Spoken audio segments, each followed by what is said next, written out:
Holy, most gracious Father, who art in heaven, we call upon thee, O Lord. May you tabernacle with us at this holy moment. So we're going to listen from thee. Use us as weak vessels to lift you before thy children. It's our prayer in Jesus' name. Amen.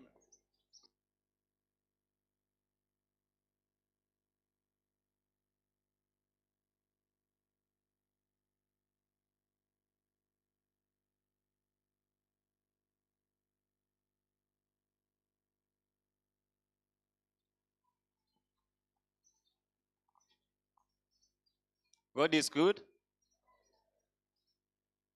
Kwa sauti. God is good. And all the time. Thank you so much. Tungependa kuwashukuru nyinyi wote kwa ajili ya kufika kwa sabato ya leo. Jinsi mmejulishwa tangu asubuhi, it is a youth Sabbath, and we are very happy that you have come to join us in worship. I'm Kiago Dennis, the youth leader. Allow me to do a brief introduction, then the program will proceed as it has been planned.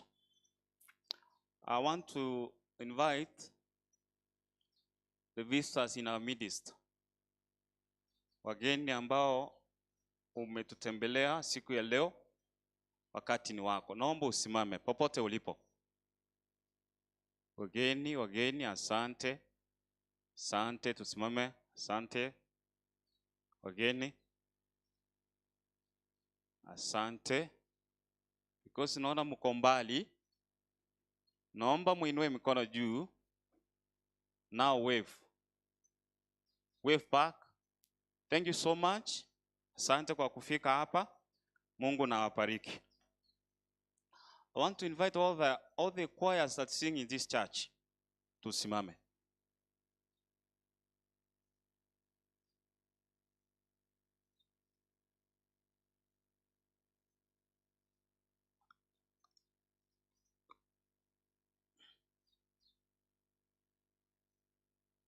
Umeona amo mahali?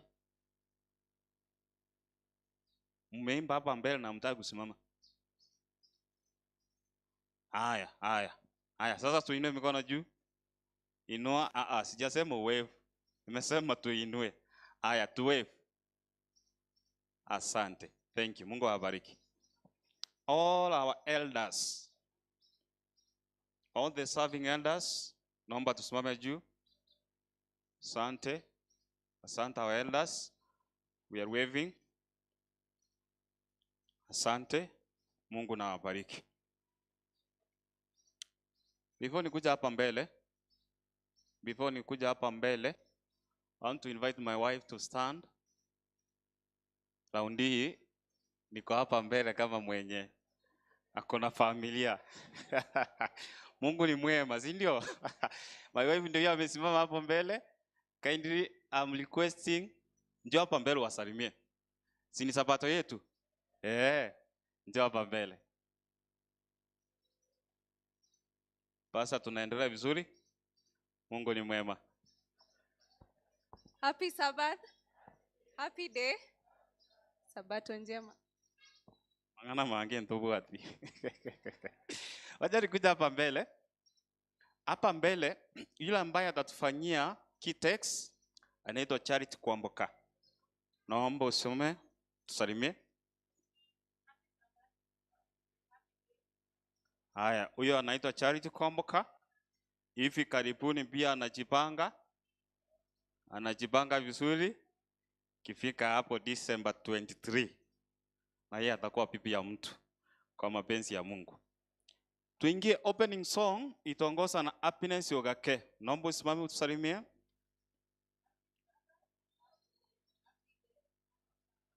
Thank you. Ambaye atuletea tithe and offering anaitwa Clinton Momanyi. Naomba usimame utusalimie.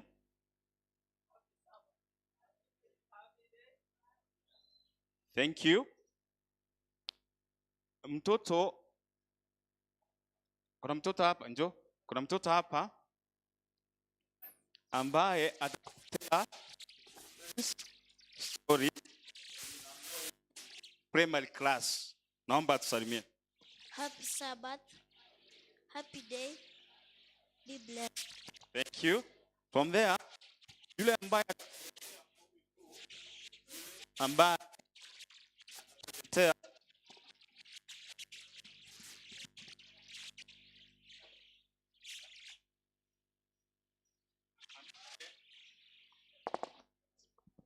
ambaye atatuletea ombi kuu ni Professor Kennedy Gethange. Naomba simame pia tusalimie. Happy Sabbath. Happy day. May God bless you. Thank you. Sign interpretation itafanywa na dada yetu Emily Kingwaina.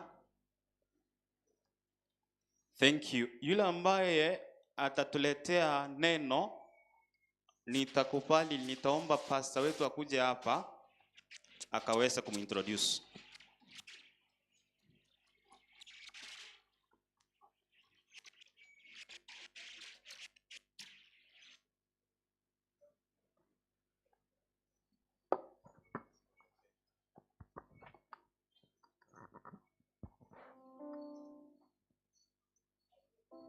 Niko nafanya consultation kidogo. Mwenye atanena nasi amekuwa hapa before. I remember within the year alikuja hapa akatusalimia. Pastor Maina anasimamia idara ya vijana, nyimbo na singinepo katika Central Kenya Conference. Yeye ndiye atatuletea neno la Bwana asubuhi ya leo. Ni ngapi wanasema wakati wake ukifika asimame na anene nasi? Karibuni sana. Asante.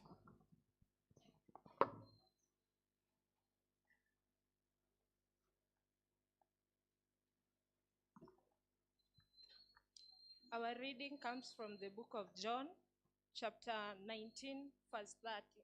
And the Bible says, when he had received the drink, Jesus said, "It's finished." With that, he bowed his head and gave up his spirit.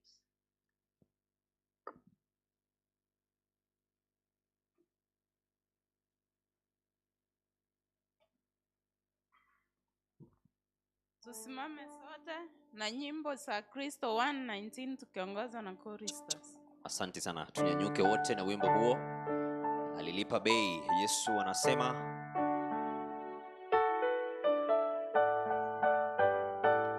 Tusimame wote. Yesu anasema wewe una nguvu, kesha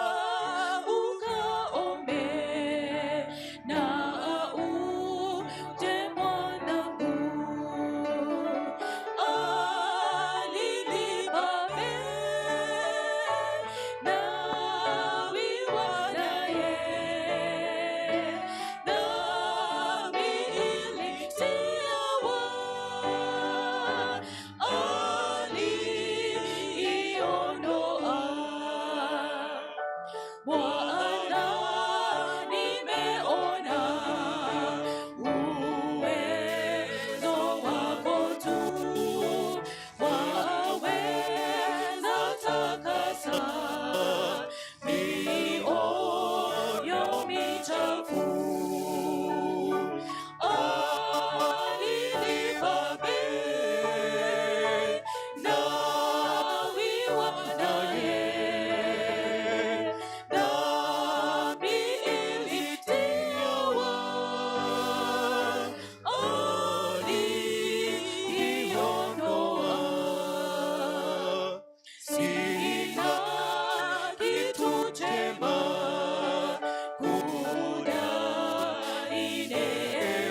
Let's bow as we pray. Our eternal Father in heaven, we'd like to thank thee for this day you have set aside as a Sabbath day, which you ordained at the foundation of the earth, that man should set aside to worship. Heavenly Father, we thank thee that you have given us this opportunity through the leadership of this nation, that we can be able to have the freedom to worship on this day. We continue to pray for this country, that you continue so that your word may continue spreading to all parts of this country. Heavenly Father, today your children have gathered here. They have various needs and challenges, Heavenly Father. We bring them to thee, that you may be able to solve them for them, be able to give them peace of mind as they worship thee. Today is our youth day, Heavenly Father. We pray for our youths, wherever they are assembled in this nation and globally, that, Heavenly Father, this is the strength of the future for tomorrow, that you continue guiding them and giving them the guidance they require, so that our nations may prosper in their hands. Heavenly Father, the speaker for the hour, who's going to minister for us today, Pastor Maina, we place him into your hand as he speaks to us. Speak through him, that as we listen to him, we receive the word, and we do as per the word. Be with us now, Heavenly Father, for this day of worship, for this our prayer in Jesus' name.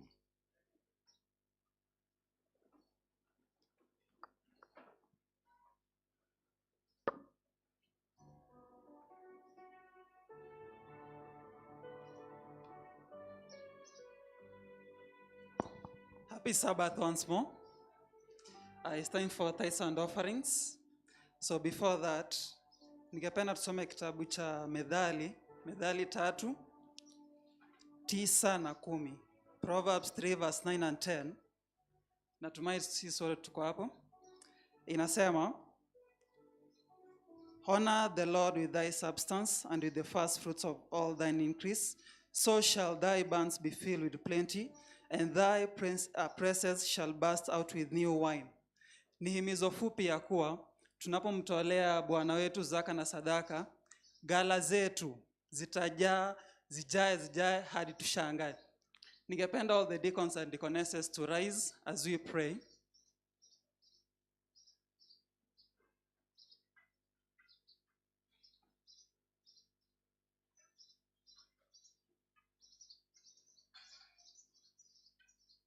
Okay, let's pray. Father, Lord, we thank you for the gift of this Sabbath. We thank you for the gift of this life, Lord. As we shall be giving our tithes and offerings, I pray that may you please do bless us, and may you please help us to give joyfully and not reluctantly. For this is my prayer, Christ our Lord. Amen. Thank you. I surrender all to Jesus. 309, our English SDA hymns. Has watoto watakapojipanga pale, watatubariki na wimbo.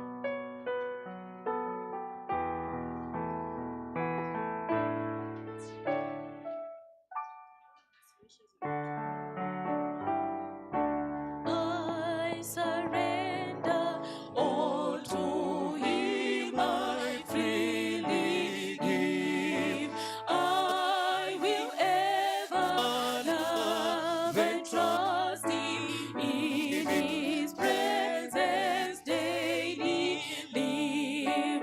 I surrender all, I surrender all.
kutoka, tutapata church choir.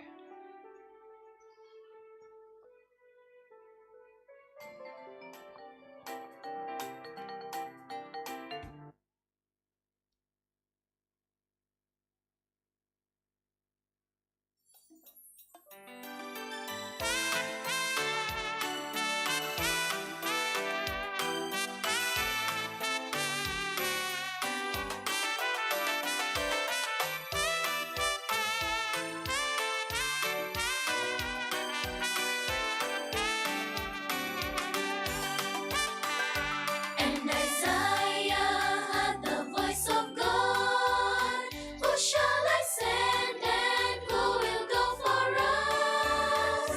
And Isaiah answered to the Lord, Here I am, O Lord, send me. And Isaiah had the voice of God. Who shall I send and who will go for us? And Isaiah answered to the Lord, Here I am, O Lord, send me.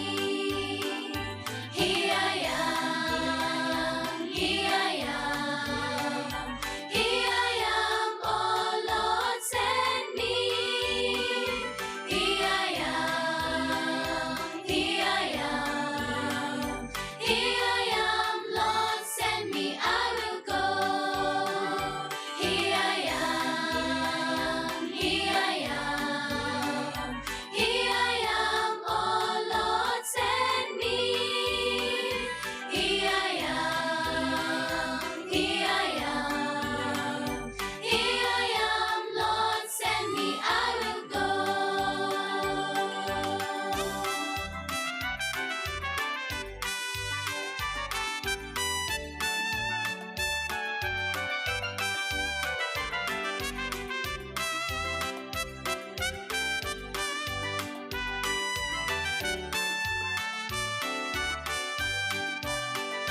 The harvest truly is great, but the laborers are few. The Lord calls me and you today to go and preach the gospel. The harvest truly is great, but the laborers are few. The Lord calls me and you today to go and preach the gospel. Here I am, here I am, here I am, oh Lord, send me. Here I am, here I am, here I am, Lord, send me, I will go. Here I am, here I am, here I am, oh Lord, send me. Here I am, here I am, here I am, Lord, send me, I will go.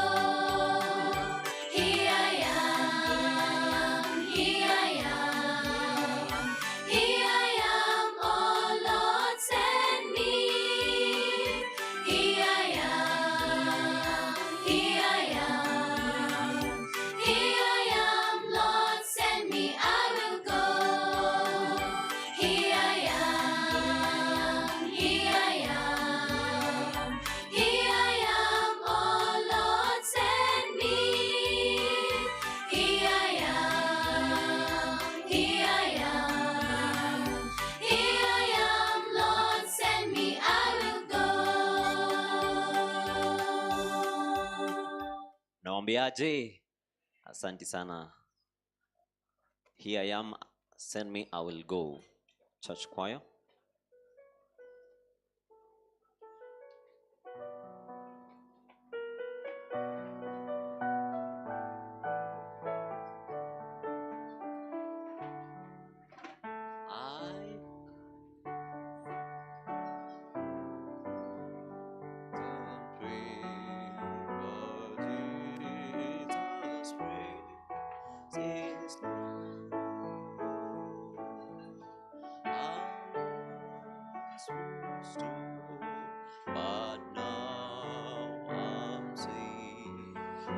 is one God now can see.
I now call upon the youth choir for a special item.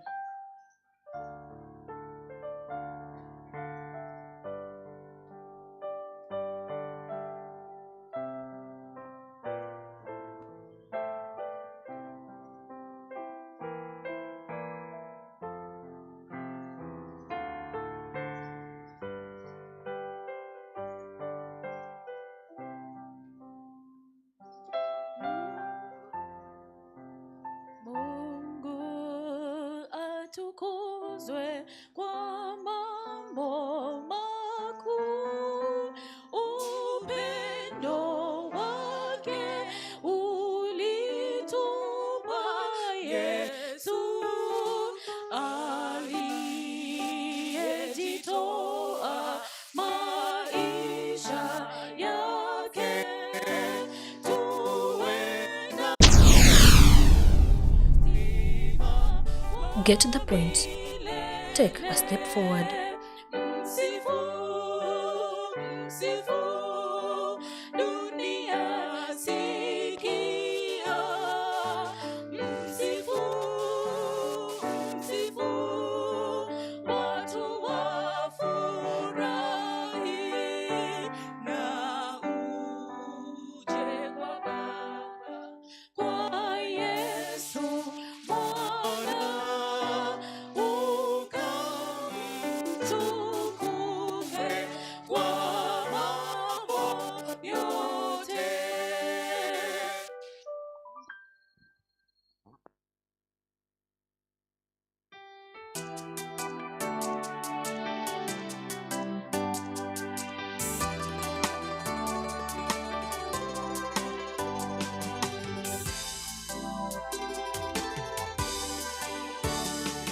Some glad morning when this life is over, fly away to a home on God's celestial shore. And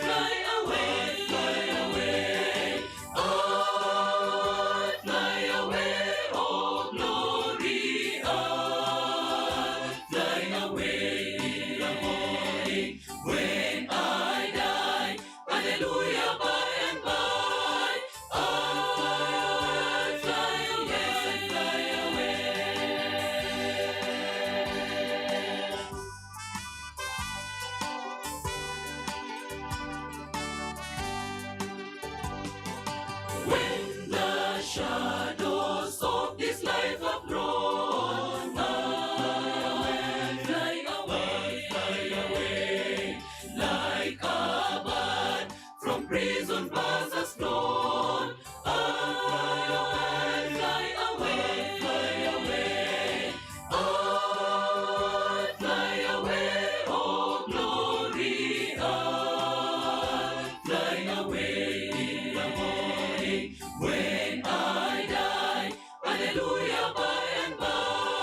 What a lovely Sabbath morning.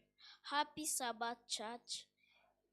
May I take this opportunity to welcome the primary one class for the children's sermon.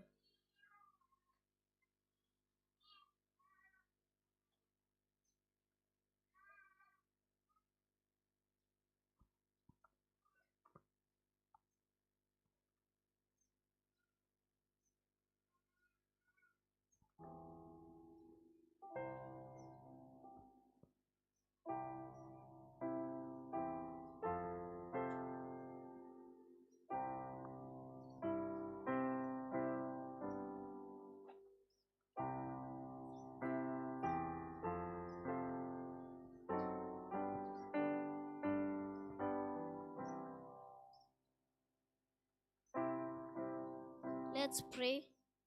Our Father in heaven, take us through the children's sermon. In Jesus' name I pray and believe. Welcome to the children's sermon. We have been learning wonderful lessons from the creation story in Genesis chapter 1. So far, we have gone through all the 7 days of the creation week. Today, we are going to learn about the first mistake from the book of Genesis chapter 3 verse 1 to 5. The first few days that Adam and Eve spent in the Garden of Eden must have been very happy ones. They didn't have any problem. They never knew what sickness meant. They never had a headache or cold. Life was one glorious picnic. Their work was so pleasant and easy. The only work that God asked them to do in their lovely garden home was to take care of it. There were no weeds or thorns to bother them. So they did not have to spend long hours putting up buildings or making clothes. The climate was so warm and lovely, so they did not need any clothing. They ate the finest fruits, nuts, and vegetables. Their work was just to walk around and pick them. They did not have to do any cooking or washing up. Oh, Eden was so nice. Such was man's first home, beautiful, peaceful, and happy beyond words. Today, Adam and Eve might be living there still if they hadn't made one sad mistake. That mistake looked so small and petty at the moment, proved to be the turning point in their lives. Afterwards, nothing was ever the same again. What might have happened? Please tell us more. This is how it happened. One day, Eve went for a walk alone in the garden. She wanted to take another look at the two wonderful trees in the center of it, with their beautiful, brightly colored fruits. She wondered why one of the trees was called the tree of knowledge of good and evil, and why must she not eat the fruit? She was curious and wondered what was good or evil. How would it possibly harm her if she ate it? It seems strange that God, after giving so much, will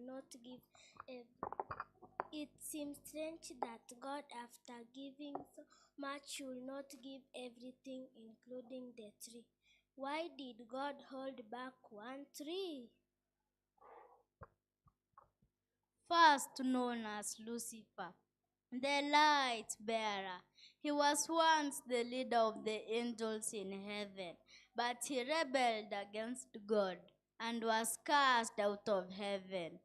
Then it was that he came to this earth to take revenge on God by spoiling his plans for man's happiness. Of course, Eve did not know all this. If she had, she would not surely listen to him. All she knew was a creature talking to him in a kindly, gracious voice. And the snake asked, "Did God command you not to eat every tree in the garden?" "Yes," replied Eve innocently. "That's right. We may not eat the tree in the midst garden." God told Eve not to touch or eat, lest we die. You shall not surely die, said the snake. Strange. Eve was shocked that the snake was contradicting God. How dare he? It isn't right. She wanted to run and tell Adam and God what happened, but she didn't. She instead chose to stay. She listened to the snake's lies, and here she made her first mistake of disobedience. And oh, what a lot of sorrow came from it. Join us next week as we get to learn what happened next after Eve chose to listen to the snake. Let's pray. Thank you, Lord, for the children's sermon that we have had. In Jesus' name we pray. Amen. Till then, bye.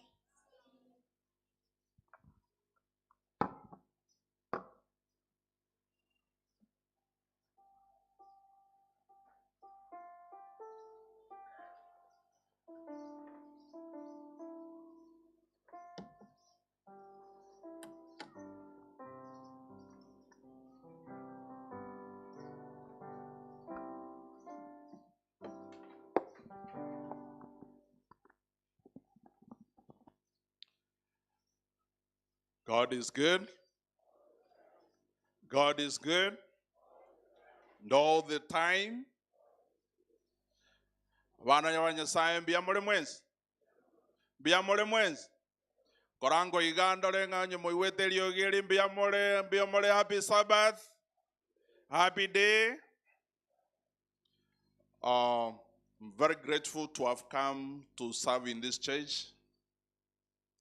This could be my first time in this pulpit, so I'm grateful to the leadership of this church. Our pastor, who is right here with us. So, Pastor Morana, get it from me that I'm grateful for you to have accepted me to come and serve in your church today. During the week, we spoke with Pastor Obara. He's my counterpart from the other from this side. Naende bono mabintu akwana ontabigingo chamba kwani na abakwani mbiyamole mwenzi. Pastor Ruta also was here, and I'm sure he spoke to us. But again, when we met while he was leaving, he said, "Let all of us feel at the feet of Jesus as we've come to worship today." My name has been mentioned, but allow me to repeat this. My name is Douglas Minor Mogi. I'm born, bred, and grew, schooled right here. I grew in Nyamira. I was born in Nyamira. I schooled in Nyamira. But over 30 years ago, then I moved back to Nairobi for other engagements and schooling.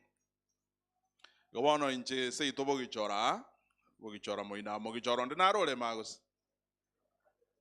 Mogichora ndinara. They were quite a number. So I'm sure so I'm very grateful to have come to serve right back home. Amen. I work at Central Kenya Conference. When I was coming, I spoke to my leaders and they said if I come to serve this side, I also pass their greetings.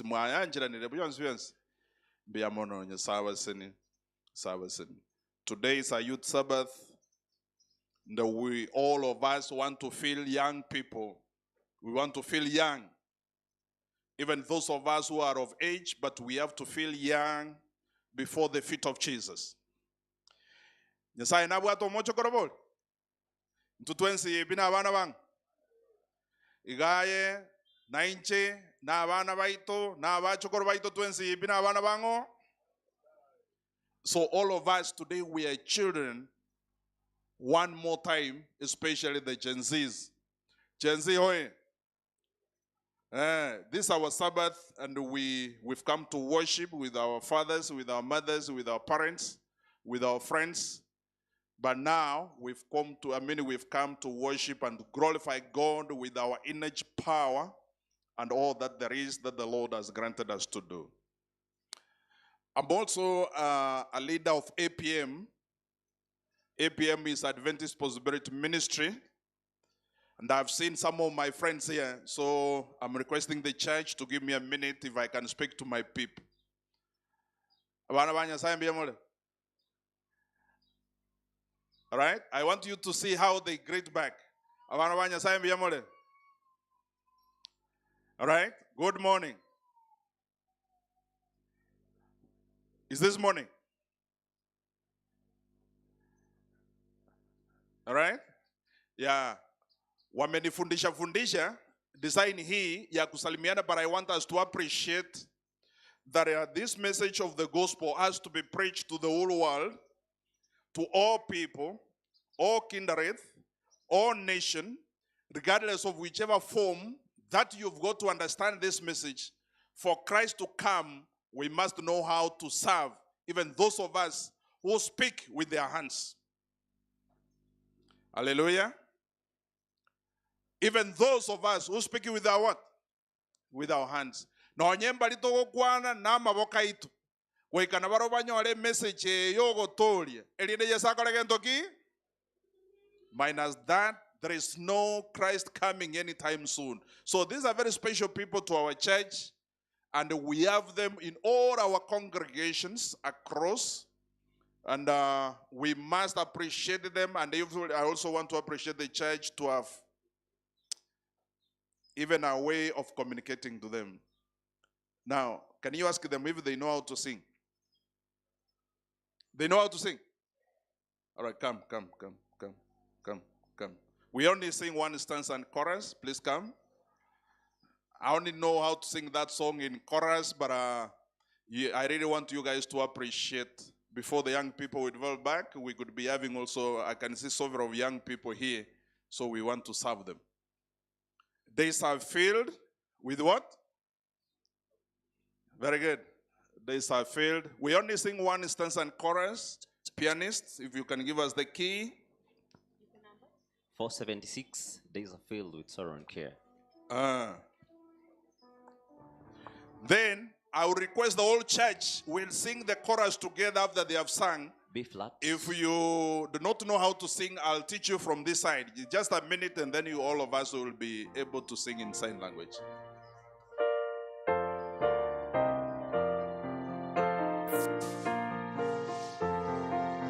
Days are filled with sorrow and care,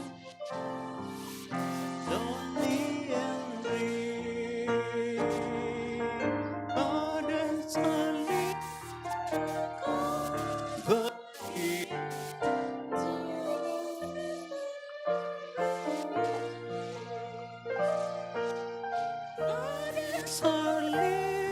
at Calvary,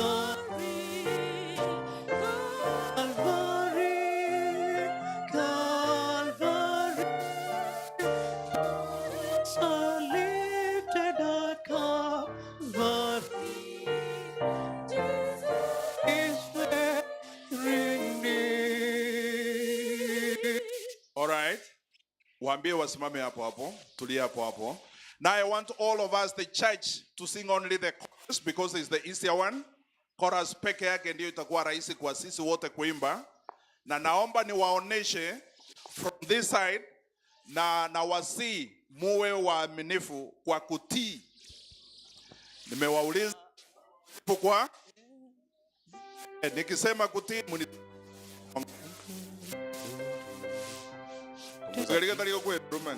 Punguza key.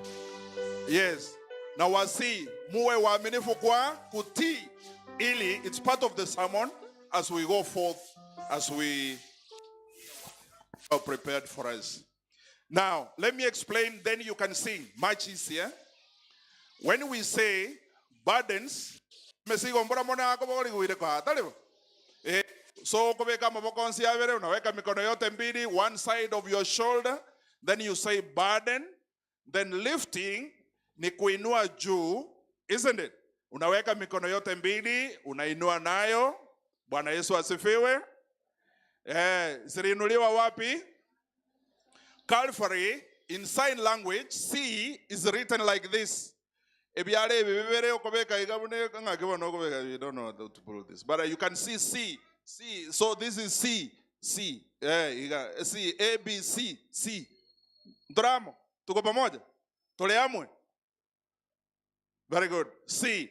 Then C means Calvary.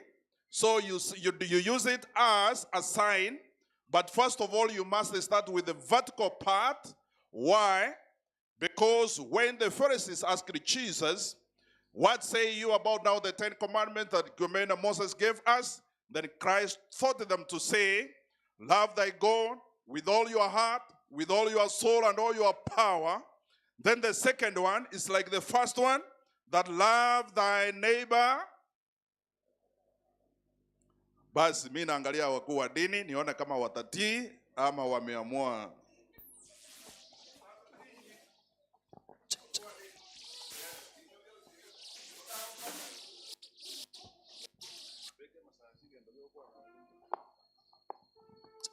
Si namna hii.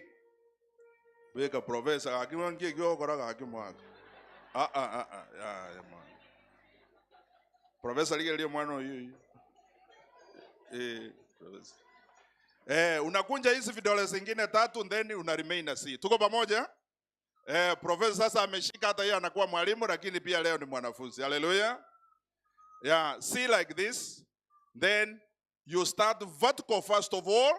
Then you do a cross with the same C. You start the love of God, thy God, with all your power. Then loving thy neighbor the same way you love thyself. Hallelujah. That is the implication of the cross. That is Calvary. You may not know of Calvary is a place where all the burdens were left. And the Christ said, now we are free. We're going to say that in a short while. Then, after Calvary is what? Jesus. Unafanya mikono yako hivi, unadunga msumari hapa katikati, unadunga pande hii na pande hii. Meaning what? Yesu alipoenda msalabani, alilipa bei, sio? Na tumekwisha imba wimbo huo, alilipa bei na yote ikaisha kule. So, hii ndio inaonesha ishara ya Yesu, sababu ya msalaba, amini ya misumari. Then, when you say very near, very is V. Vijana wanasemanga peace. Yeah, but you do both hands. You can do it, you bring them more or less closer. You can do it like this. Like that. That could imply very. Alright? Very. Then near, unaweka mikono yote miwili, karibu na tumbo yako pahali. Namna hiyo. Arabu unasema very, very near. You do it towards self. Unafanya towards self. Koraigo professor. Tiga kora munu mondo korwane. Here you go. Then very near. All right. Hallelujah.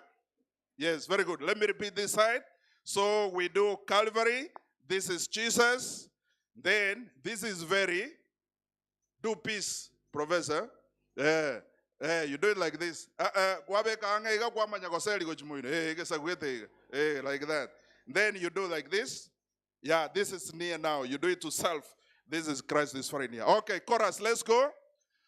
Burdens are lifted at Calvary. Calvary. Calvary.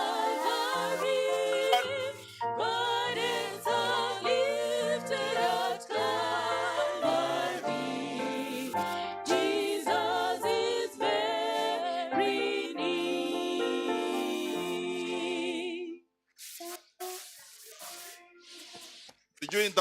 Again. Naomba tuombee hivyo. 1, 2. Check 1, 2. Now, we are almost there now. We sing last time, then the team will go and sit. Let's sing together. 1, 2.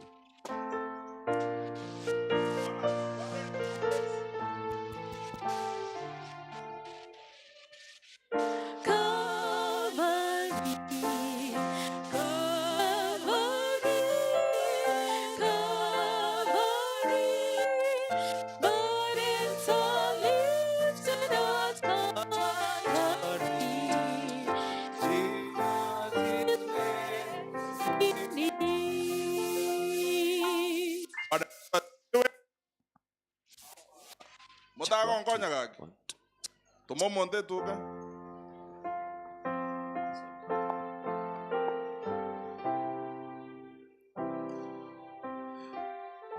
hata nikimalizia mahubiri hapo, si kuna mtu ataenda na kitu nyumbani leo?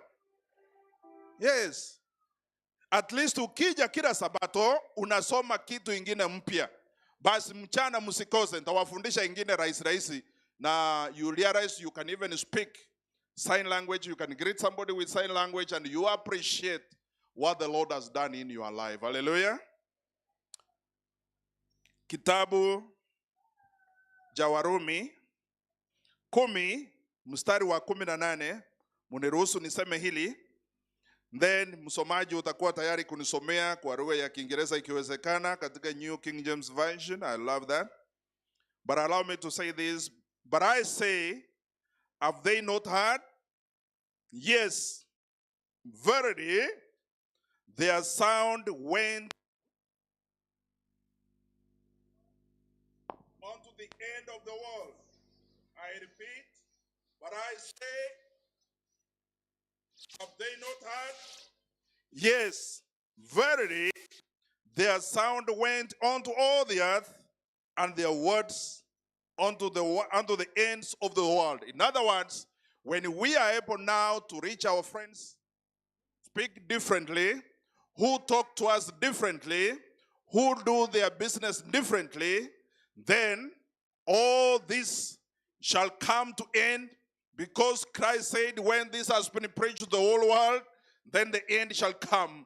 We are looking forward to preach these messages regardless of who, where, how. It's not your business, but allow God to use you according to his riches in glory. Today's topic for consideration as young people, we are seeing unusual saving opportunities. The word unusual, if you check it well for the teachers in the house, you realize it implies something which is not common or uncommon or something that is not regular. Mambo ambayo sio kitu ambayo ni ya kawaida, ni kitu ambayo ni ya kipekee katika njia zake venyewe. Unusual saving what? Opportunities. For the young people, they are able to relate to this and say, when we do uncommon things, things that we do slightly different from what we are used to do, then when our parents realize what we are able to do, they are thrilled by the way we think, see, and even act out there. And that itself will even remind us that indeed, this is not our home. Our home is in heaven, and Christ made a promise to say, I am going to my Father. In my Father's house, there are many spaces now for each and every one of us to occupy when I come back for each and every one of you. Because in that glorious morning, the sound will be heard by all. That means even for the deaf, there will be no more deaf that day. For the blind, the Bible said, all eyes shall see them as they descend from heaven, because it's Christ and the angels and the whole heaven coming for us. They shall see them. Then it means even for those who do not have the ability to walk, they will reign, because Isaiah 35 has said so. That great morning, even those who have feeble knees, they will be strengthened.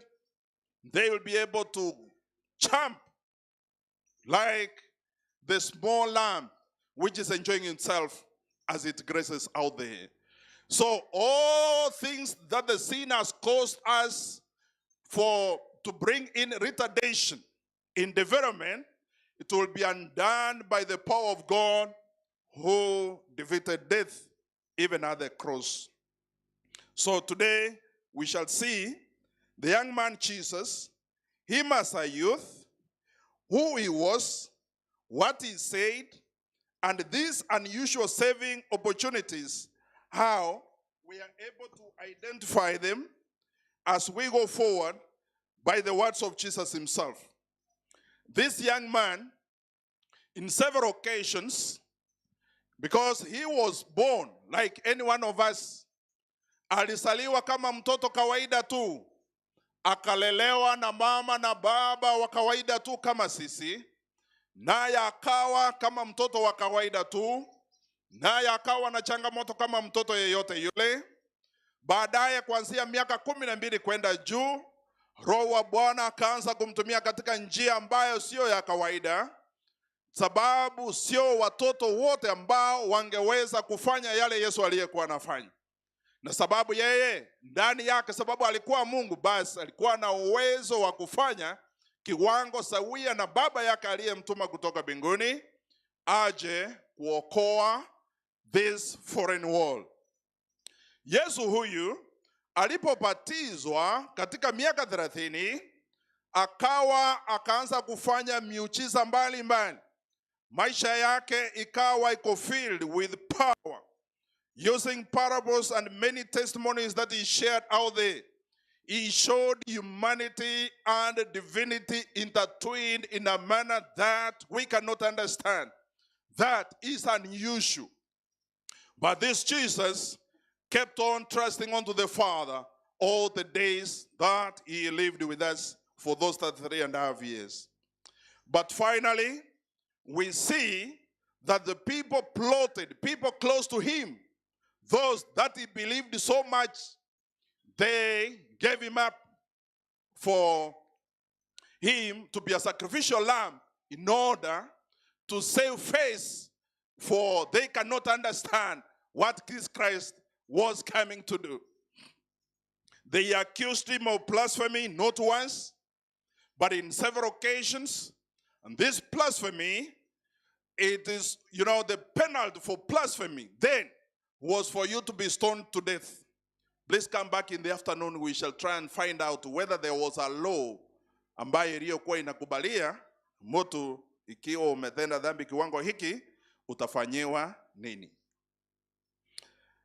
Yesu huyu mwishowe, hata ingawa alidharauliwa, hata ingawa aliwekelewa maneno ambayo hakufanya, ambayo sio ya kweli, hata ingawa watu wengi walimdharalisha, yeye akawa mwaminifu hadi siku ile ya kumpeleka juu kwa msalaba.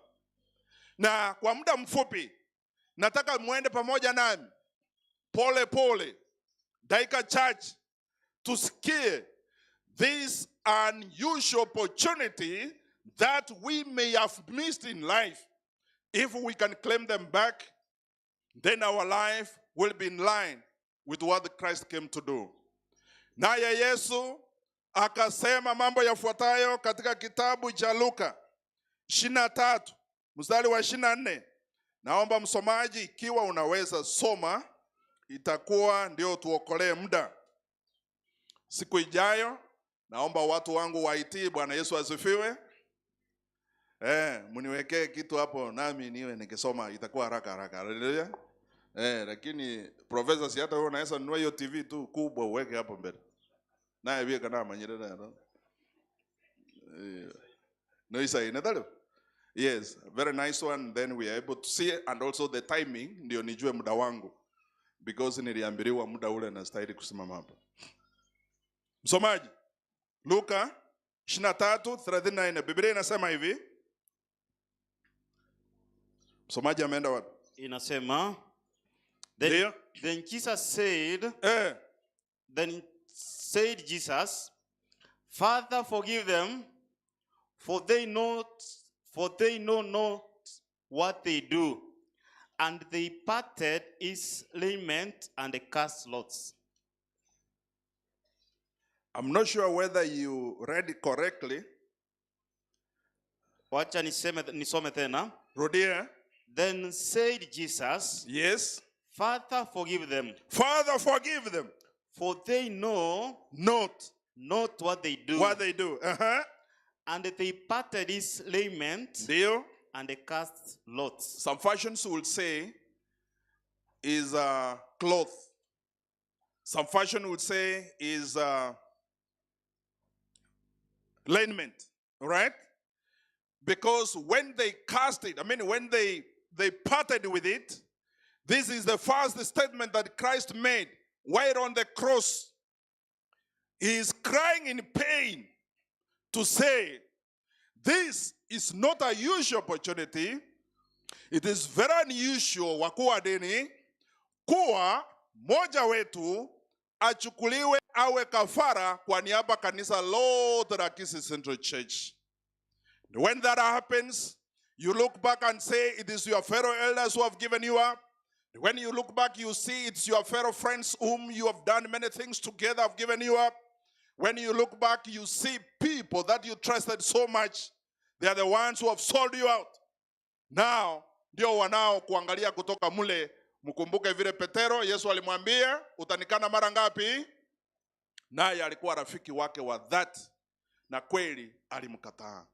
Lakini alipokuwa kule juu msalabani, basi yeye kama kijana mdogo, yeye kama chenzi, naye akajiangalia akasema, kweli Bwana, hawa wote hata wale niliokuwa pamoja nao nikidhani ni marafiki zangu, basi nao wamenitoroka.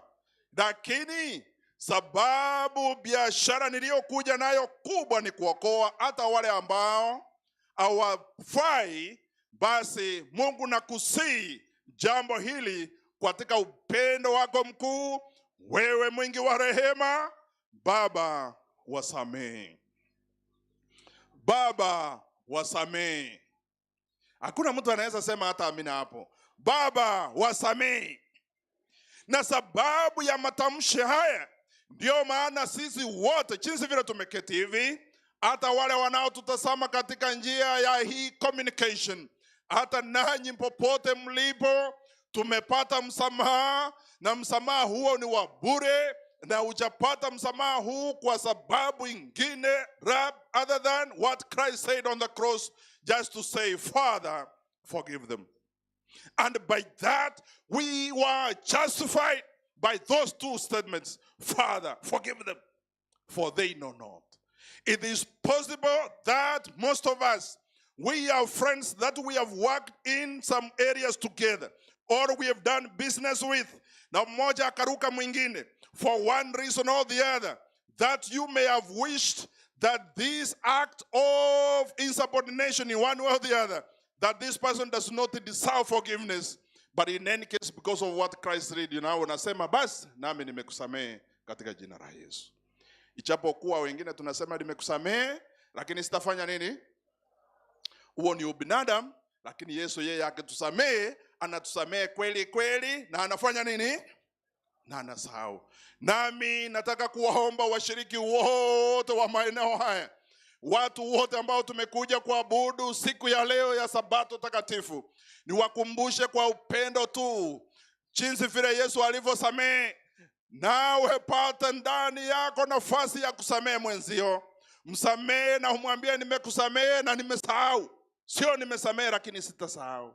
Samehe, na msamaha huo utatufanya tupate wokovu wa milele. Haleluya. Hakuna dhambi ambao haifanyi nini? Haisamehewi. Ila tu dhambi ya kukukana Roho Mtakatifu au kukufuru Roho wa Bwana.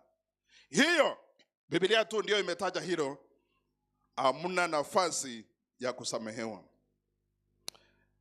Kitabu hicho cha Luka 23 mstari wa 43, Yesu alipokuwa msalabani akawa na marafiki wake wawili, sababu hawa ndio tu ambao, these were unusual friends, because these were thieves with him on the cross. Remember, unusual saving what? Don't forget that. Unusual saving opportunities. Some opportunities come in life to save you which are not normal, but they are normally unusual or abnormal. Then Christ said the following words, verse 43. Msomaji. And Jesus said unto him, naye Yesu akasema kwake, verily I say unto thee, today shalt thou be with me in paradise. Wacha niwaambie hivi watu wa Mungu. Unajua kuna sehemu ya Biblia ambayo inaitwa Nicodemus, haiko portion, it was old canonical before canonization. It was part of the old, the old lamped up books of the Bible, which has given names, but because it's not in the Bible, it's not what we can authentically say. Those were the names, but one name is called Dismas and the other one is called Gestas. Pastor, you remember that from the canon of Nicodemus.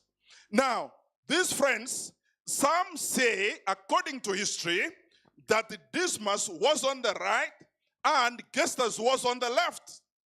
And Dismas, according to history, they say, is the man that turned back to Jesus to say, for me I know I am a thief, I am a sinner, I am wicked, wretched, broken-hearted. I have sinned not only against thyself or the people here, but I have sinned against thee, O Lord.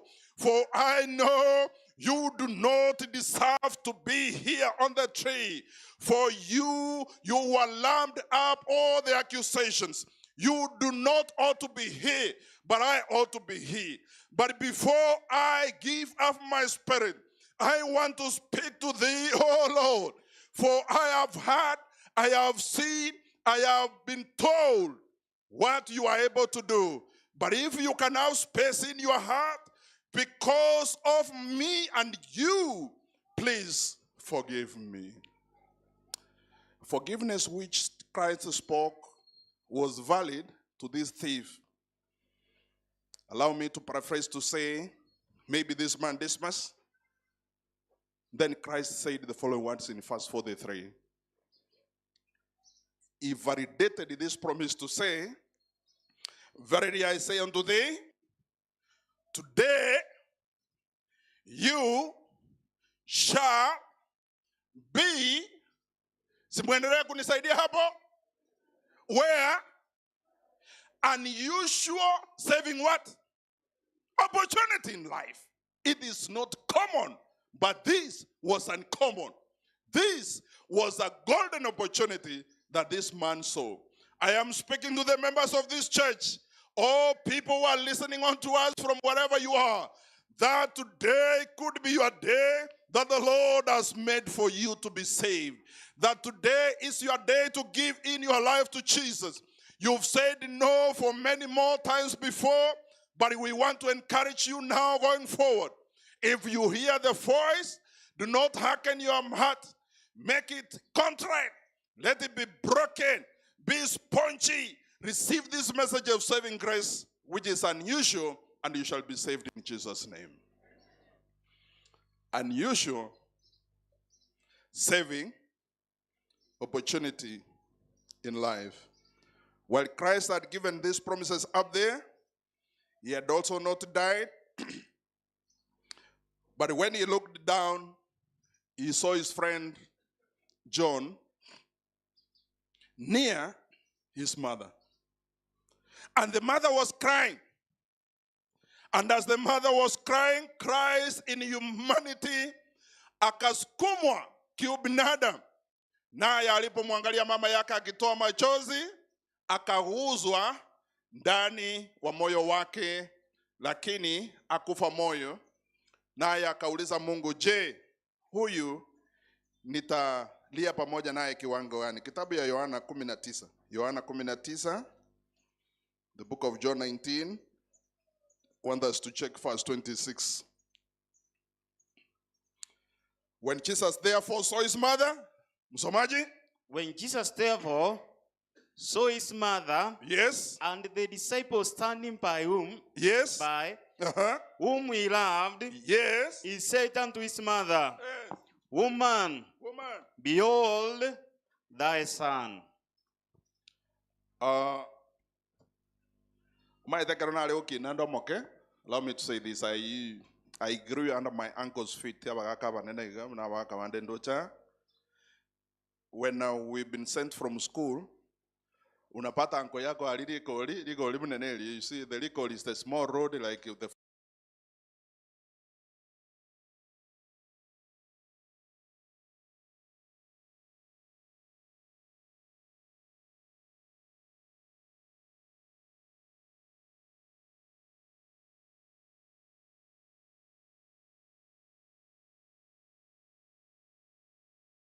elimu kiasi kidogo sana. Tulikuwa nafikiria huyu mzee sasa, mbona sasa ananitusi kiwango hiki? Now, kutumia Elieto Mokungu is a proper way in Ekegusii to denote that this is not a young lady, this is not a young girl, but this is a married woman, probably a woman who has children. Because the meaning of Omokungu is Omokungi. Omokungi no mondogole ndo mochoye kalete irwe bindere gasi ya ino kopigitera. Make sure wanamba begete chianga, wanamba yaragerete, and all that and all that. Abakungu Bwana Yesu asifiwe. And Christ also looked from the cross and saw the mother and said, "Go man." Okay, neke usina ura tebe mokungu. But now I am not sure whether that would be a proper translation. Awaka walimura wanake ngakiora translate mokungu ineke usi. Woman. Yani you are addressing your mother ngo mokungu. Ngaki waneke songe kyo professor ngaki. Ngonye ngebirangela. Baba. Baba nito jiti Kiswahili. Eke usi baba. Then we'll say, Baba, gose mama, kiagara wana mama neke Swahili neke usia neke songa and all that. Isn't it? Yes. Behold thy what? By behold thy son. What Christ did because he loved Jesus, John so much, that's why the writings of John, the greatest theme of the books that he wrote, the 5 of them, is the word love. How? Do you know that? We remember in the book of 1 John 4, verse 8, the Bible records the words to say, "For those who do not love, they do not know God." For God is what? For God is love. So, and there are many more other portions of the scripture which speak so much about that. But he handed his human power, human self, to say, "I loved my brother John so much. I have walked with him so much and so many days. He's been with me in so many more other ways. But I want to say unto you, my mother Mary, worry not, worry not, cry not, for I have come and I came in a special way for a mission, and my time is up. But for you, mother, do not cry, for there is a substitute son called who? John."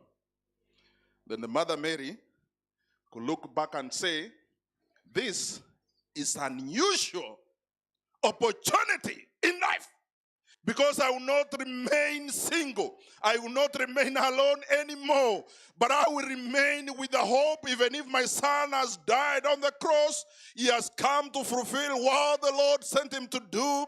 But while he down here, I will have another son. Hallelujah. He said, "Mother, Baba, behold, thy what? Thy son." Unusual. Saving what? Opportunity. It saved that mother the agony of crying. It saved that mother from the agony of remaining single. This was an act of love and responsibility thought by Jesus himself about family issues and the love for community. So, I want to call upon all members of this church, those of us who are listening from far and wide, from near and far, that issues family must come number one, and we must care for one another just the same way Christ cared for his mother. Onyabana mura mutalikuiwera Bible gachimoncholelie aselietalia Yes, hallelujah. Jensi, hallelujah. Jensi hoye.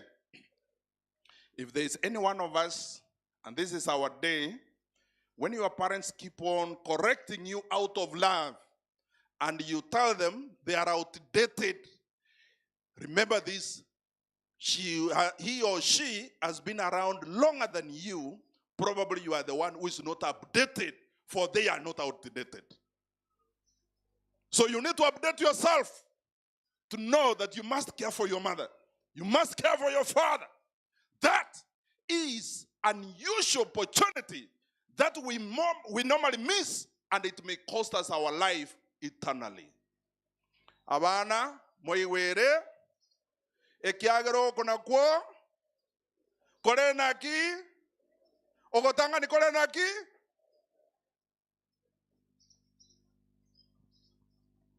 The book of Matthew 27 verse 46. Matthew 27. Book of Matthew 27.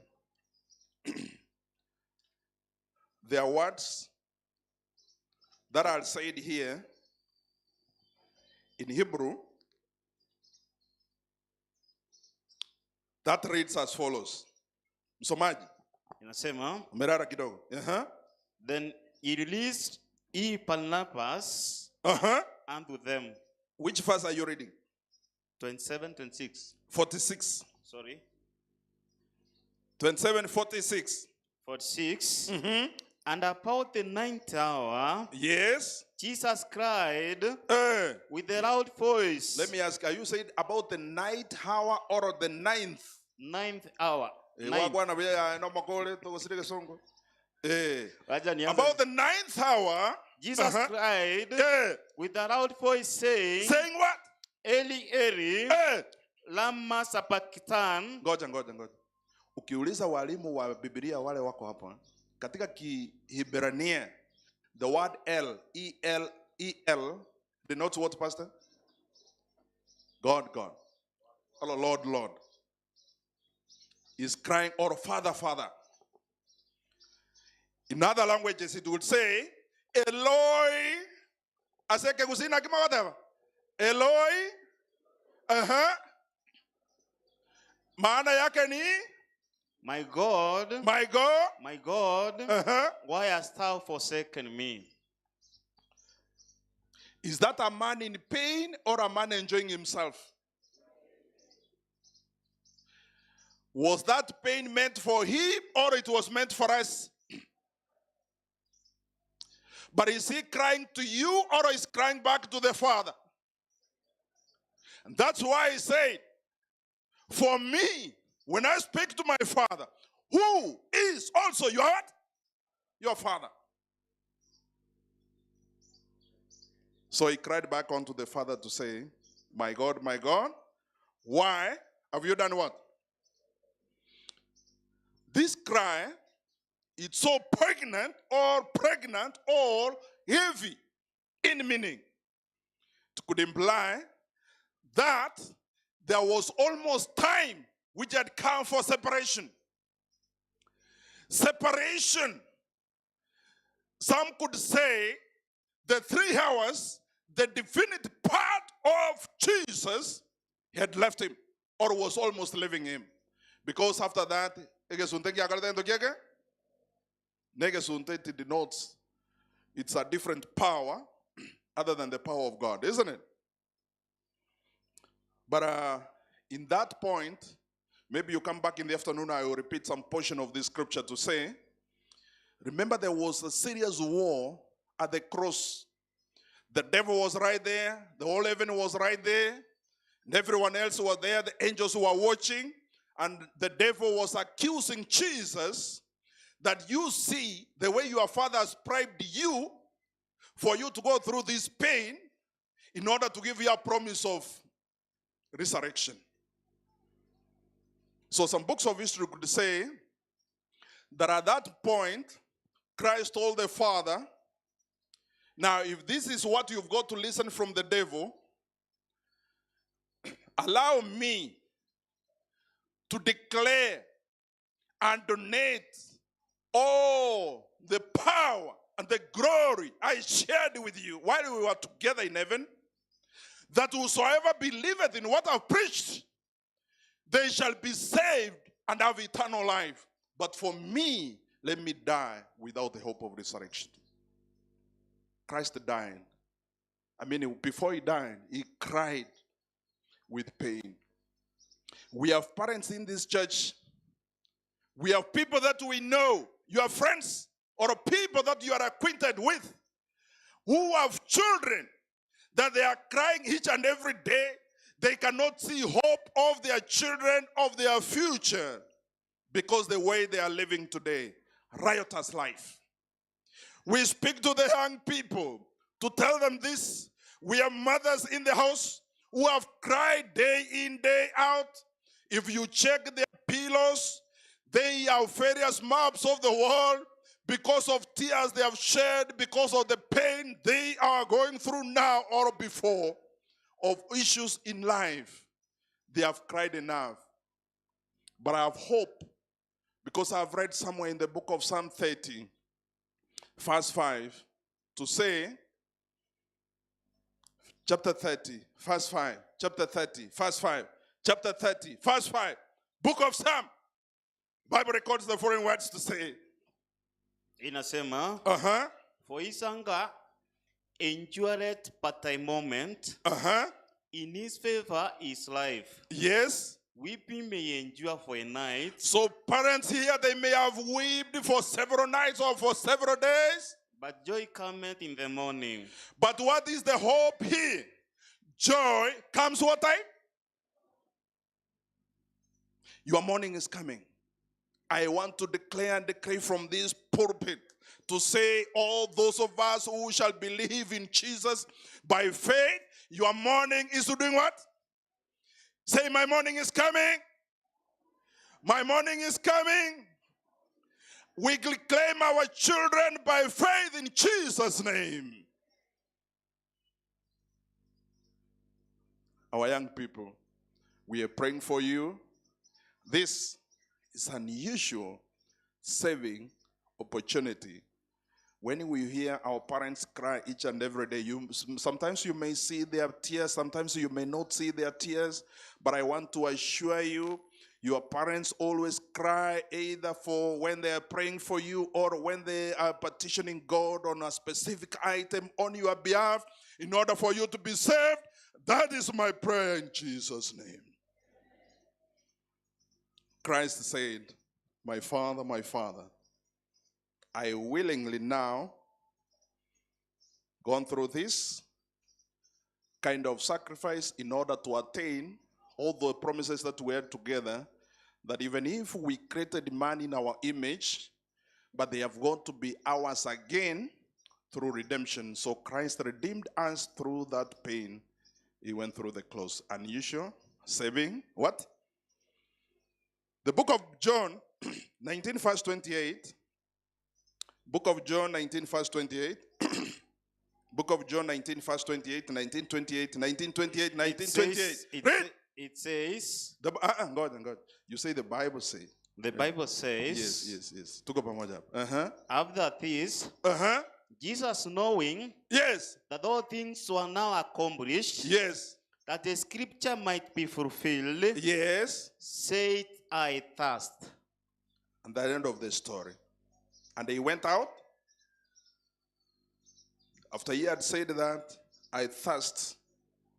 The word thirst here, iko na maana mingi tu.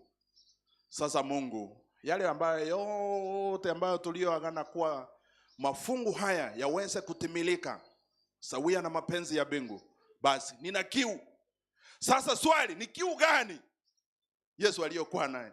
Ni kiu gani? Kiu in context should imply kiu ya kumaliza kazi hii na mapenzi ya Bwana itimilike na kazi yake ishe ili watu wote wapate wokovu. Hallelujah. Lakini the translation, people who had him said that, they thought because of the stripes of pain that he has gone through, because of the strokes he get and the pain of wounds that he had, they said this man needs some liquor. This man needs some wine, because the use of wine then was used as a soothing element to reduce pain that someone was going through. Kwa hivyo ukipewa ni kama kabanado. Kama kichwa ilikuwa inauma inafanya nini? That's how they translated that. But when he had said that, I thirst, then the most important part followed in verse 30, same chapter. Read verse 30. When Jesus therefore had received the vinegar, Ndio. he said, it is finished. Because remember what I've just mentioned. Waliitafsiri kana kuwa huyu kiu aliyo nayo ni ya kupewa kamonyweso, lakini kamonyweso aina gani? Wasio hiyo kamonyweso hawakuelewa kuwa kiu Yesu aliyokuwa nayo other than kiu ambayo unaweza sema ni ya kawaida tu ya maji, basi waka misinterpret that. Naye Yesu akataja neno moja au mawili ya kusema three words. It is.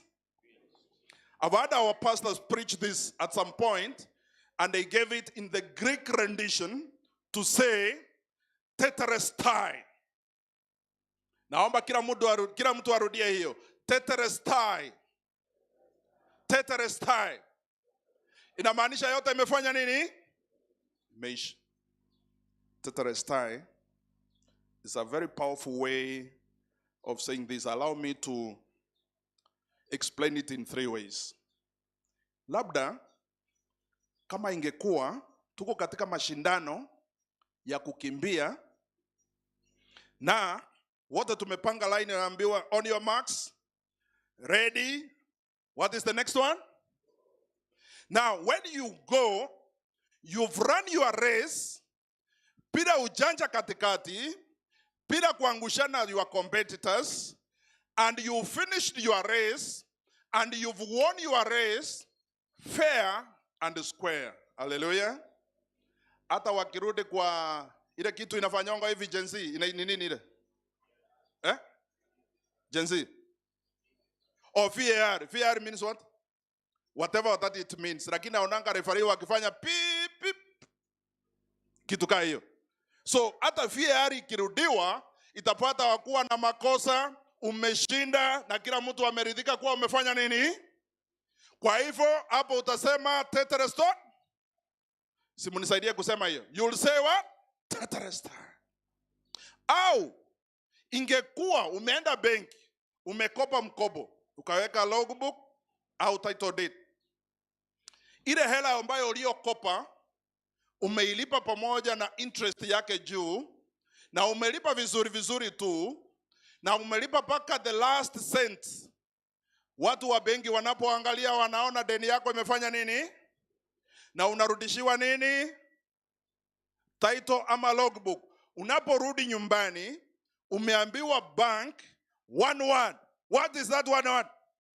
Tetelestai. It is what? Your loan is finished. Ya mwisho, labda ungekuwa umepewa kifungu kwa jela, sababu ulifanya makosa ama hukufanya. Sababu wengi wako jela, labda wengine hata hawajafanya makosa, na ukahukumiwa miaka 10. Umekuwa jela kuanzia siku ya kwanza mpaka siku ya mwisho baada ya miaka 10, na wale walinzi wa jela wanakuangalia wanasema, wewe tangu uje hapa siku zako za kukaa jela zimefanya nini? Unasema aje kwa Greek? Tetelestai. It is what? Kifungo yako imeisha. Nenda wapi? Basi na Yesu naye alipokuwa msalabani, sababu akaangalia akasema, je, kwa ile uhusiano tuliokuwa naye na Mungu, na vile nimekuwa pamoja na Mungu katika siku nyingi tu, nikazaliwa duniani, nimeishi katika shida nyingi tu, mwishowe nimetandikwa kule juu msalabani, na yote yale ambayo niliyetumwa nimekwisha yafanya. Hakuna jambo ambayo imebaki bila kuitenda. Sasa kwangu na kuambia Baba yote. How do you say that in Greek? And if it is finished, then it means for you, you have no room to adjust your areas for you to activate salvation. You have nothing else to do other than to say the following words. The book of Romans 10, verse 9. Romans 10, verse 9. Romans 10, verse 9. Ado, wawa buanga kumwaka. Romans 10, verse 9. Romans 10, verse 9. Biblia inasema mambo yafuatayo. Biblia inasema, inasemaje? If thou shalt confess, basi ikiwa wewe utakubali na kuconfess na kibono wote wewe kwenu. Wacha nisome kwa Kiswahili. Kwa sababu ukimkiri Yesu kwa kinywa chako. Basi hiyo ndio nilikuwa natafuta zaidi. Basi ikiwa utamkiri Yesu kwa kinywa chako. Naomba washiriki mnisaidie kujibu hili kwa. Basi Biblia inaendelea kusema kuwa Yesu ni Bwana. Kuwa Yesu ni ndio. Na kuamini moyoni mwako. Na kuamini katika moyoni mwako. Ya kuwa Mungu alimfufua katika wafu, utaokoka. Bwana Yesu asifiwe. Kazi peke yake ambayo sasa tumeachiwa kufanya ni kumkiri Yesu kuwa ni Bwana wa Mwokozi wa. Na ukifanya jambo hilo na pia uongezee kuwa hata ingawa Yesu huyu alitandikwa juu msalabani, akayapitia haya yote, akalia Eloi Eloi lama sabachthani, akasema yote yamekwisha, basi mimi kazi yangu peke yake ni kusema huyu Yesu ni Bwana wa Mwokozi wa maisha. Na hata ingawa umetanga mbali kutoka mapenzi yake, hauna nafasi ingine ya kusema jambo lingine lile lolote ila kumkubali Yesu huyu kwa ihali tu. Naye ukimkataa kwa ihali, basi hautasamehewa, hautaona uzima wa. Sasa niwaulize watu wa Mungu, je, mnaona kazi ya wokovu ni kazi ngumu kweli? Ni kazi ngumu kweli? Is it very difficult for us to be saved? Can you see how simple it is? It's only by saying, yes, Jesus is the Son of God and is the one who died for us on the cross. My crossing text is in the book of Luke 23, verse 46. 23, verse 46. 23, verse 46. 23, verse 46. Inasema, Biblia inasema hivi. Yesu akalia kwa sauti kuu. Yesu sasa baada akalia kwa sauti kuu. Akasemaje?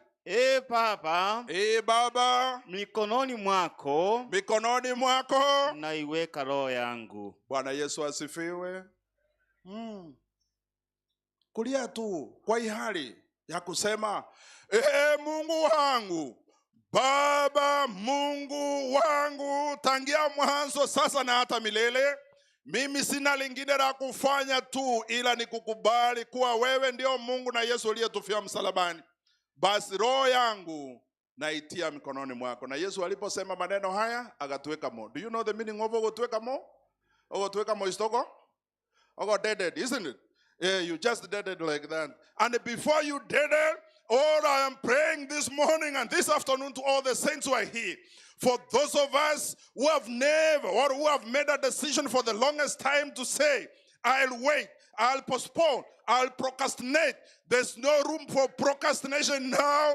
It is your time. It's either now or never. Because you may not hear me maybe in the days to come if Christ comes tomorrow. If not, I shall be coming back again to say more. But for now, itoshe kuwa ikiwa hujatoa maisha yako kwake Yesu, muda wako ndio huu. Kanisa mwesema amina. Kuna muda ingine, kuna siku ingine ambayo imebaki. Lakini muda ni sasa. Na kama sio sasa ni meaning we have no more time. You have no more room to think. Because Christ has already done it all for you. You have nothing else to say. I am waiting for somebody to come. I am waiting to marry. Give in your life to Jesus now. Surrender your soul to the Lord now. And when all is said and done, you better do those other things you want to do while your name is in the book of what? The book of life. Niulize tu kwa upendo. Nione kwa ishara ya mkono. Kuna mtu yeyote ambaye amekwisha airisha kupeana maisha yake kwake Yesu? Siku nyingi tu, kwa kutojua, kwa sababu moja au kwa sababu ingine. Kuna yeyote? Tuko na umoja. Already kanisa inasemaje? Kuna mwingine? I just want to see by a show of hand. I want to see by a show of hand. Let me see. By faith. Somebody who has delayed to give his or her life before the Lord. Somebody who has delayed his or her baptism before. Somebody who has been saying, I will do it some other time. Somebody, Jesus is speaking to him now. This is unusual opportunity for you to do that right away. Let me see you by show of hand. I just want to pray with you. You only give your life to the Lord. Mine is to present you before the Lord in prayer. Our young people, all of them. Let me see. Kwa hiari tu. Nione yule ambayo bado hajafanya sehemu hiyo. Nione kwa ishara ya mkono. Can I see? Even at the back? Yes, I see you. Thanks so much. God bless you. God bless you. I see your hand. May God bless you. I see your hand. You are 2, 3 there. I see you. May the Lord bless you. May the Lord bless you. Unajua sauti hii, Mungu hakunituma kwa kila mmoja wetu.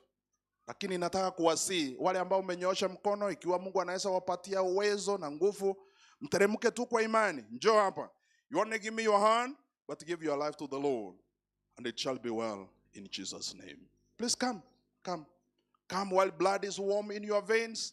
Come now. I just want to pray with you. I just want to present you before the feet of our Lord Jesus Christ. I want to tell God one more time. I'll give you that story in the afternoon. If there is one of us, please come. While blood is warm in your veins as you walk down here the aisle. Thanks so much, my brother, my sister. Thank you so much. God bless you. Come. I'm here waiting for you. Come. I see you. The Lord has seen you. And it is well with your soul. Choristers, when a time like this, we preach together. When a time like this, we preach together. 17. Sasa a time like this, may God bless you. Thanks so much, my brother, my sister. Come in your numbers. The Lord is here waiting for you. Song 184. SDA 184. Thanks so much, my brother, my sister. God bless you. I see you. The Lord sees you. It's your opportunity now. Those 7 powerful statements that Christ made on the cross, they are saving statements. Those are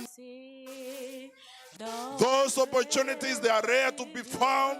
But if it is your time, you've heard this message, you may never hear it another time. Please come down here. Come down. The Spirit of the Lord is saying, it is your time. Come now. Come. I'm still waiting for you. Come.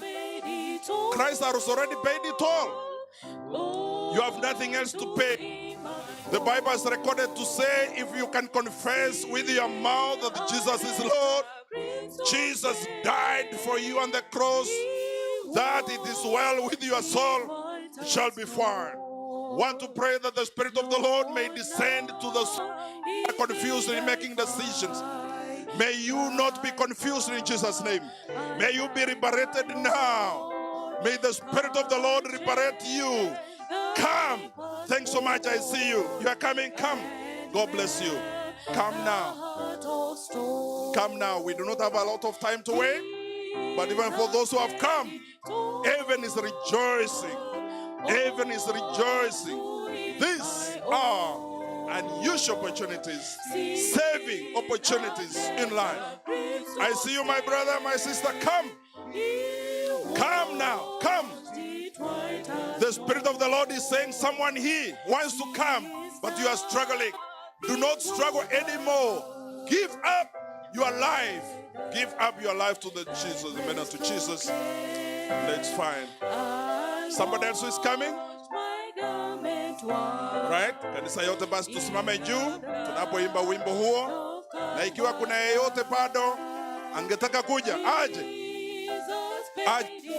Na aje leo. Na ikiwa unakuja njoo. It's fine. There's no crying when you are making that decision. The heavens will receive.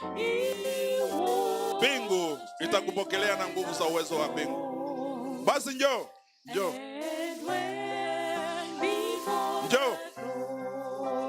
I see you, my brother. Just come. Just come. My trophies down, all down at Jesus' feet. Jesus paid it all.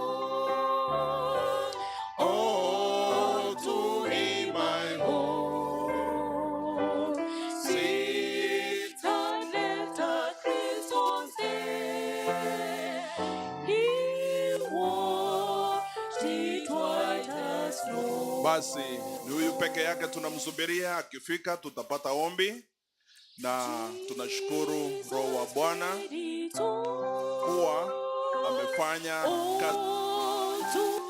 Thank you so much my brethren, thanks so much my brothers and sisters for coming. Tusimfungie nje.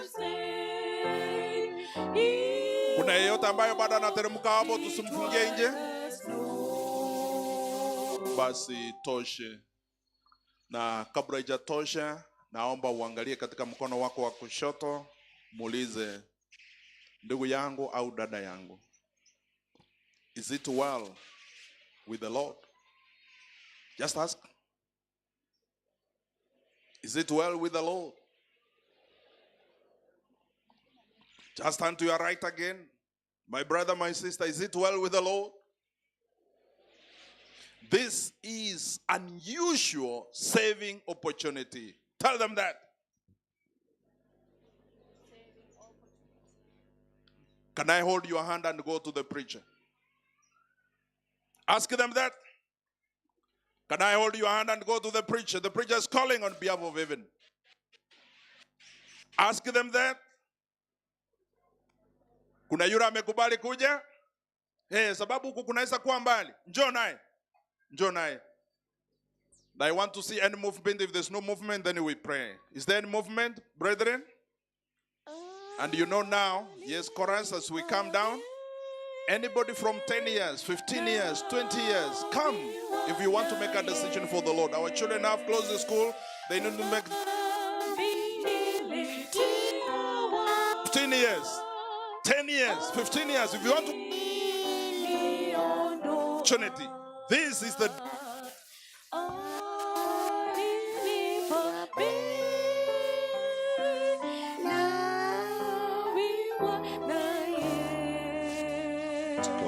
to come. Anyone 15 years, 16 years, you want to come? Come. Come. Basi, wacha itoshe. Na hata tunapoendelea na maombi, ikiwa ungetaka kuja njoo. Tutakuweka mikononi mwa Bwana. Mchungaji wetu ataandaa hawa. And the fullness of time, the baptistry is right here. We shall receive baptism and we will be candidates for heaven in Jesus' name. Baba na Mungu wetu mpendwa, tunalishukuru na kuliinua jina lako mchana wa leo, sababu wewe ni mwingi wa rehema na fadhili zako ni nyingi tu. Ilikupendeza kuzungumza na kila mmoja wetu kupitia ujumbe huu ambao ni rahisi sana. It's an unusual saving opportunity that we always miss in life. Na ujumbe huu ni rahisi tu, ni kumkubali Yesu kama Bwana na Mwokozi wetu na vinywa zetu tu.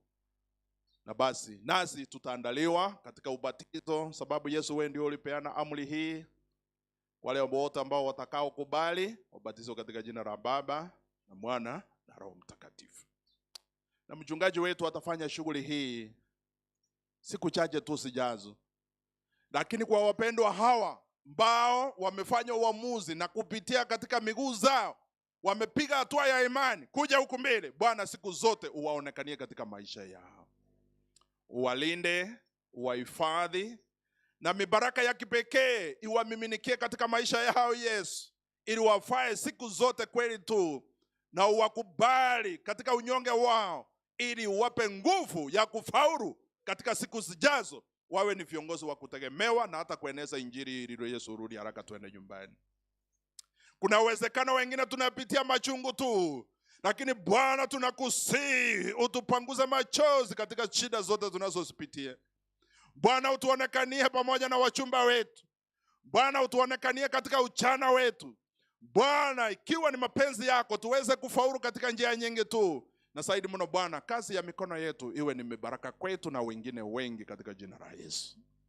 Bwana, tunakumbuka wengine wengi ambao ni wagonjwa, wajizi vema katika miili zao. Wewe ndio tiba na tabibu mkuu. Bwana, tunakusihi katika rehema zako zote ukanyooshe mkono wako wa uponyaji wakapate tiba katika jina la Yesu. Nakumbuka familia zetu nyingi ambao Bwana, wazazi wengi wao wanalia katika usiku mchana siku zote. Saa zingine wanalilia juu ya watoto wao. Bwana, waokolee watoto hawa katika nguvu zako zote ulioshinda hata kule msalabani na hata ukashinda kifo. Watoto hawa uwaregeshe na mkono wako wa upendo. Tukawe ni watu umefarijika kwa Bwana, hujatuacha tu, lakini umetembea na kila mmoja wetu. Na sabato hii ya vijana, hata nasi katika ujana wetu Bwana, ututumie na nguvu zote na hekima tulio nayo, ili tufikie wengine wengi waje katika zizi lako Yesu. Na hata hivyo Yesu, njoo utuchukue nyumbani. Huku sio kwetu, sisi ni wapita tu. This is not our home. We are passerby. We are like pilgrimage. We are like cargo on transit. Oh Lord, we lay now our life before thee. We are crying that, Father, may you come closer to us, hold our hands and walk with us indeed. May our life be filled with hope all through and through. Even when we may be going through valley or shadow of death, we shall fear no evil, for we know you are out with us. And if you are with us, Father, we fear no evil. We fear nothing. For even Shadrach, Meshach, and Abednego, they told the king, oh king, we know you. We know the decree you put across. But for us, we worship a God who art in heaven. And this God has the saving power. That saving power that you saved the 3 young men is the power that we are invoking now in Jesus' name. Save us, Lord, we cry unto thee one more time. Save our children, oh Father, from the drug addictions. Save our children from pornography. Save our children from various issues in life that the snares of the devil are pulling them to his side. But bring them back with your saving power. Oh Lord, we cry for our young people. Save our spouses in many ways. Save those families that are afflicted in many ways, whether they are mourning for a loss, either of a loved one, or in whatever situation they may find themselves in life.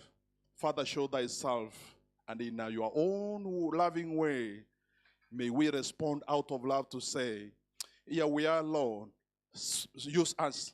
Send us wherever you may send us, we shall go. For we know you will still go with us. This is our honest prayer. The Lord, you have attended to us even ahead of time. All the prayers we presented here.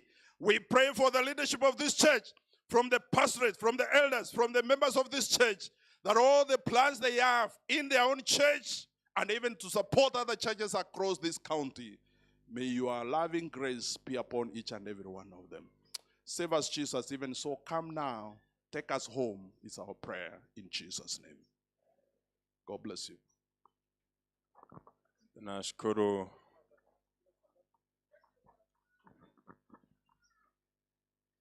Nashukuru Pastor Maina kwa uchumba ambao umeeleweka, unusual saving opportunities. Na mafundisho yataendelea masaa ya mchana.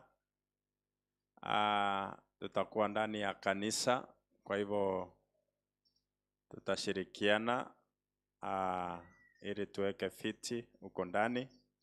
Masaa ya mchana, programu ya vijana inaendelea na tutafanya ndani ya kanisa. During the sermon, mahali ya before, tulibarikiwa na wani wawili, Pastor Joshua Abunda, daktari ambaye anafundisha wanafunzi wa Paraton. Naomba tu tupungie mkono.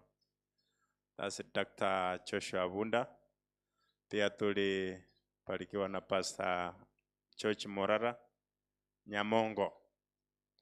Pastor Morara Nyamongo arosted the matter recently. Na wengine wetu tulikuwa pale, angependa kushukuru. Wanaopenda Kristo, God is good all of the time.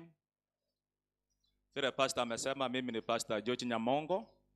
Nimewahi kuwa jirani yenu hapa juu wakati nilikuwa hapo Gekom, na nimefurahi kuwa pamoja nanyi siku ya leo. Vile amesema, tulipoteza mama msasi karibu miezi miwili ambayo imepita. Mlikuwa mmetuombea sana sana, pastor alituombea.